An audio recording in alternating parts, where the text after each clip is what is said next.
नमस्कार।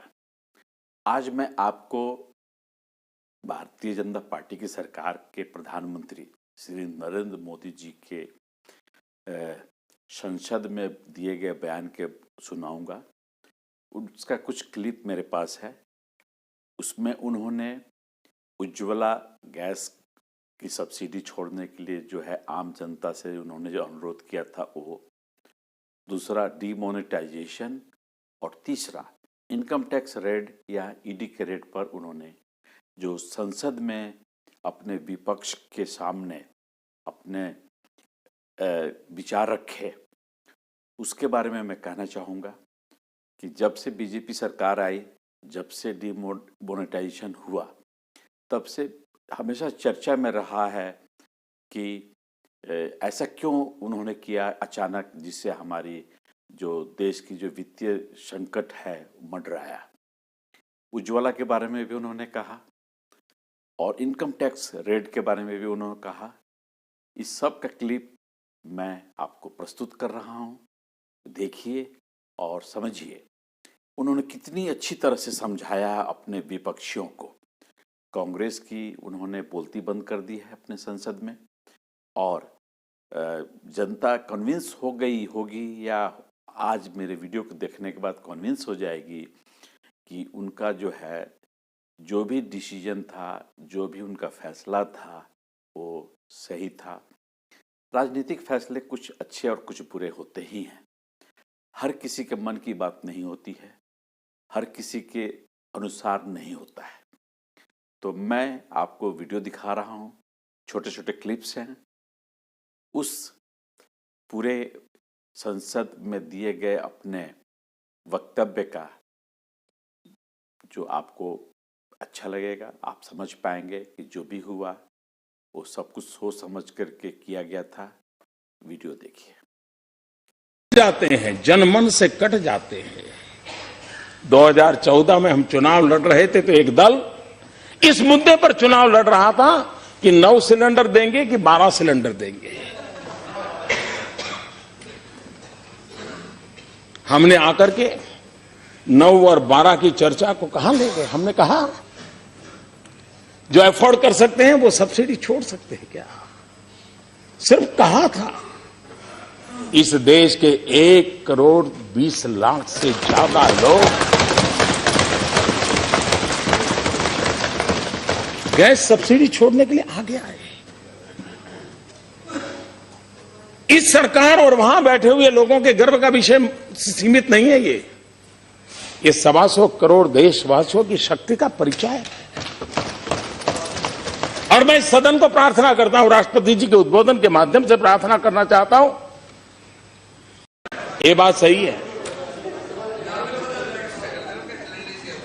आप जानते हैं, अगर आपको कोई बीमारी हो और डॉक्टर कहता है भी ऑपरेशन करना है, ऑपरेशन बहुत जरूरी है, फिर भी वो कहता है पहले भाई शरीर ठीक करना पड़ेगा, डायबिटीज कंट्रोल करना पड़ेगा, डीकना कंट्रोल करना पड़ेगा, 7-8 दिन और मशवरा, फिर बाद में ऑपरेशन करते हैं। जब तक वो स्वस्थ नहीं होता है ऑपरेशन करना नहीं पसंद करता डॉक्टर, कितनी भी गंभीर स्थिति है। डीमोनेटाइजेशन के लिए यह समय इतना पर्याप्त था कि देश की अर्थव्यवस्था तंदुरुस्त थी। अगर दुर्बल होती हम ये कतई सफलतापूर्वक नहीं कर पाते। ये तब सफल होता है ताकि अर्थव्यवस्था मजबूत थी। और इसी समय दूसरा, इसका समय, ऐसा मत सोचिए कि हड़बड़ी में होता है। इसके लिए मोदी का अध्ययन करना पड़ेगा आपको।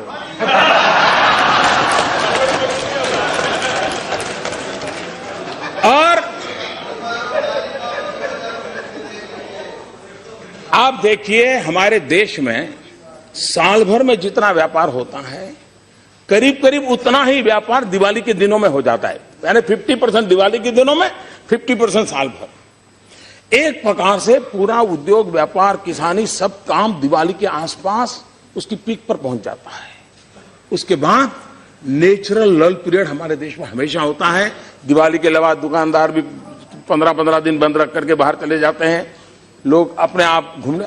ये प्रॉपर टाइम था कि जबकि सामान्य कारोबार ऊंचाई पर पहुंच गया है, उसके बाद अगर 15-20 दिन दिक्कत होती है और फिर 50 दिन में ठीक ठाक हो जाएगा। और मैं आज देख रहा हूं कि जो मैंने हिसाब किताब कहा था उसी प्रकार से गाड़ी चल रही है। और इसलिए आप ये भी जानते हैं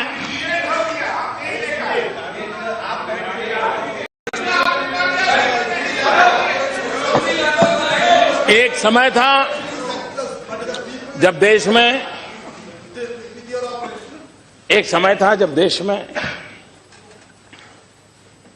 इनकम टैक्स अधिकारी मनमर्जी पड़े वहां जाकर के धमकते थे और बाकी क्या होता था पुराना इतिहास को जो दोहराने की जरूरत नहीं है। नोटबंदी के बाद सारी चीजें रिकॉर्ड पर है, कहां से आया, किसने लाया, कहां रखा। अब उसमें से टॉप नामों को टेक्नोलॉजी के द्वारा, डाटा माइनिंग के द्वारा निकाल दिए गए हैं। अब इनकम टैक्स ऑफिसर को कहीं जाना नहीं है, सिर्फ एसएमएस करके पूछना है कि भाई जरा बताइए डिटेल क्या है।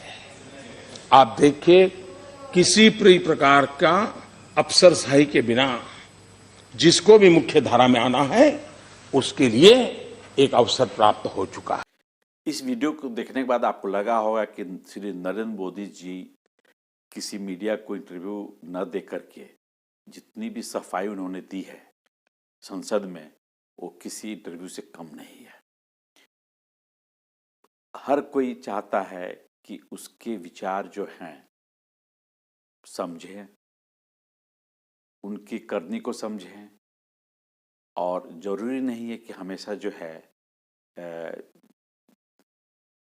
विपक्ष के अनुसार ही सब काम हो। विपक्ष की आदत होती है, चाहे कोई भी सरकार हो, विपक्ष में कोई भी बैठा हुआ हो, हर काम में मीन मेख निकालने की आदत होती है। जब बीजेपी थी विपक्ष में तब भी, कांग्रेस अभी विपक्ष में है तभी भी, ये सिलसिला जारी रहेगा। ये पॉलिटिक्स का एक बहुत ही अहम हिस्सा है कि कुछ भी अच्छा करो तो कुछ ना कुछ मीन मेख निकालो ताकि उन्हें सफलता न मिले, जो रूलिंग पार्टी है उसको बदनाम किया जा सके, उसकी कमियों को गिनाया जा सके। तो इसी के साथ मैं हरिंद्र कुमार, नमस्कार।